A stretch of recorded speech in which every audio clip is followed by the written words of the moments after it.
स्वागत है आप सबका हमारे YouTube channel education point coaching classes में। बच्चों, आज की इस वीडियो में मैं आपके लिए लाई हूँ क्लास 9 के सामाजिक विज्ञान की वर्कशीट नंबर 17 अगस्त की वर्कशीट है। तो शुरू करते हैं इस वर्कशीट को। बच्चों, आज की इस वर्कशीट में हम भारत के भौतिक स्वरूप का जो लास्ट टॉपिक है द्वीप समूह, उसको पढ़ने और समझने वाले हैं। तो देखो, अगर द्वीप समूह की बात की जाए तो भारत में दो द्वीप समूह है। एक है अंडमान और निकोबार जो कि पड़ता है पूर्व की तरफ, और एक है लक्षद्वीप जो कि पश्चिम की तरफ पड़ता है। तो सबसे पहले हम अंडमान और निकोबार द्वीप समूह को पढ़ते हैं। तो अंडमान और निकोबार द्वीप समूह बंगाल की खाड़ी में उत्तर से दक्षिण की तरफ फैले द्वीपों की माला है। और अगर मैं इसको ईस्ट और वेस्ट में डिवाइड करती हूँ तो ये पूर्व की तरफ यानी कि ईस्ट की तरफ पाई जाएगी। यहाँ की जो द्वीपों की संख्या है वो टोटल 572 है। इसका उत्तरी भाग अंडमान द्वीप और दक्षिणी भाग निकोबार द्वीप समूह है। जो ऊपर की तरफ है वो अंडमान है, जो नीचे की तरफ है वो निकोबार है। इसका निर्माण अल्पाइन काल की वलन प्रक्रिया से हुआ है। तो अगर आपसे पूछ लें कि कौन सी प्रक्रिया से हुआ है तो अल्पाइन काल की वलन प्रक्रिया से हुआ है। और ये माना जाता है कि ये द्वीप समूह निमज्जित पर्वत श्रेणियों के शिखर है। ये देश की सुरक्षा के लिए अति महत्वपूर्ण है। जी हाँ, क्योंकि ये हमारी स्थिति समुद्र में और भी ज़्यादा स्ट्रॉन्ग कर देते हैं। यहाँ अत्यधिक विविधता के पादप और जंतु पाए जाते हैं, और विषुवत वृत्त के निकट होने के कारण यहाँ की जो जलवायु है विषुवतीय है, तथा यहाँ पे घने जंगलों में की जो मात्रा है वो पाई जाती है। अंडमान का सर्वोच्च शिखर माउंट सेडल जो कि 737 मीटर है। ये पूछा जा सकता है एमसीक्यू में, सबसे ऊंचा शिखर, सबसे सर्वोच्च शिखर कौन सा है? Mount saddle. कितना मीटर है? 737 मीटर। निकोबार द्वीप समूह का सर्वोच्च शिखर है माउंट थुलियर, जिसकी ऊंचाई कितनी है? 642 मीटर। तो ये दो पॉइंट एमसीक्यू के हिसाब से मोस्ट इंपॉर्टेंट है। इस क्षेत्र में दो ज्वालामुखी द्वीप भी हैं, बैरन द्वीप जो कि भारत का एकमात्र सक्रिय ज्वालामुखी द्वीप है, और नारकोंडम द्वीप। तो दो ज्वालामुखी द्वीप है, बैरन द्वीप तो अभी भी सक्रिय है, और नारकोंडम द्वीप जो कि ज्वालामुखी से बना है। तो ये हो गया हमारा अंडमान निकोबार। और अगर लक्षद्वीप की बात की जाए तो लक्षद्वीप केरल के मालाबार तट के पास अरब सागर में पाया जाता है, यानी कि पूर्व और पश्चिम में बांटा जाए तो पश्चिम की तरफ। यह मध्य महासागरीय कटक का ही उत्तरी भाग है। ये इसमें भी द्वीप जो है छोटे छोटे हैं, प्रवालों से निर्मित है। प्रवाल क्या होता है? जब जीव, छोटे जीव जंतु जो मर जाते हैं उनसे जो डेड बॉडीज होती हैं उनसे ये क्रिएट होता है। इसमें द्वीपों की संख्या 36 है।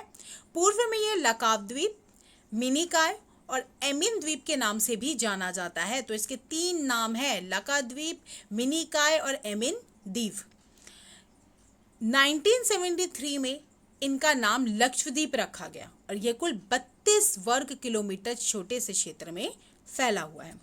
कावारती द्वीप यहाँ का प्रशासनिक मुख्यालय है। तो आपसे पूछा जा सकता है कि इसका मुख्यालय कौन सा है? जी, कावारती है।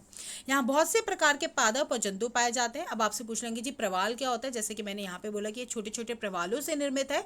तो प्रवाल पॉलिप्स कम समय तक जीवित रहने वाले सूक्ष्म प्राणी हैं जो कि समूह में रहते हैं, और इनका विकास छिछले और गर्म जल में होता है। इनमें कैल्शियम कार्बोनेट की जो मात्रा है वो पाई जाती है, और प्रवाल स्त्राव व प्रवाल अस्थियां टीले के रूप में निक्षेपित होती है। तो ये छोटे छोटे जीव है, जब ये मर जाते हैं तो इकट्ठा हो गए, क्योंकि ये समूह में रहते हैं, झुंड में रहते हैं, फिर ये द्वीप का निर्माण करते हैं। ये 3 प्रकार के होते हैं, प्रवाल रोधिका, तटीय प्रवाल भित्ति और प्रवाल वलय द्वीप। ऑस्ट्रेलिया का ग्रेट बैरियर रीफ प्रवाल रोधिका का एक उदाहरण है। तो वही प्रवाल वलय द्वीप गोलाकार या ह्रासशु घोड़े की नाल के आकार वाले रोधिका होते हैं। तो अगर प्रश्नों की बात की जाए तो सबसे पहला प्रश्न है प्रवाल क्या है, क्या होते हैं? तो अभी हमने पढ़ा प्रवाल क्या होते हैं। प्रवाल पॉलिस का कम समय तक जीवित रहने वाले सूक्ष्म प्राणी हैं जो कि समूह में रहते हैं, और इनका विकास कहाँ होता है? छिछले और गर्म जल में होता है।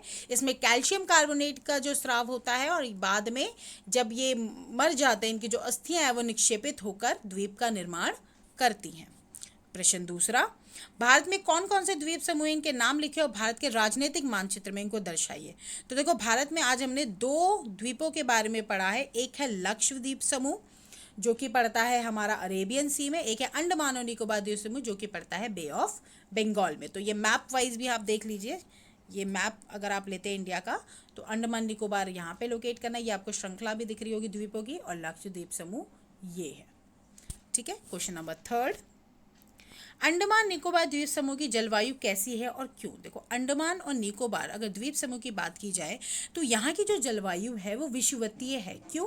क्योंकि ये विषुवत वृत्त के पास पड़ता है, इसलिए इसकी जो जलवायु है वो उसी के समान पाई जाती है।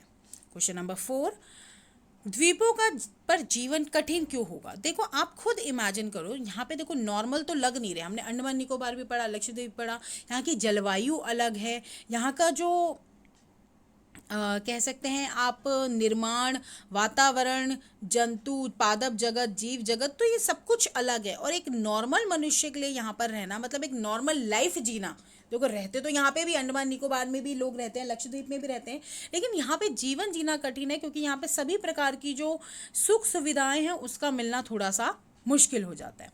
तो इसी के साथ आज की वर्कशीट हमारी पूरी होती है। मिलते हैं नेक्स्ट वीडियो में, तब तक पढ़ाई जारी रखिए। Thank you so much.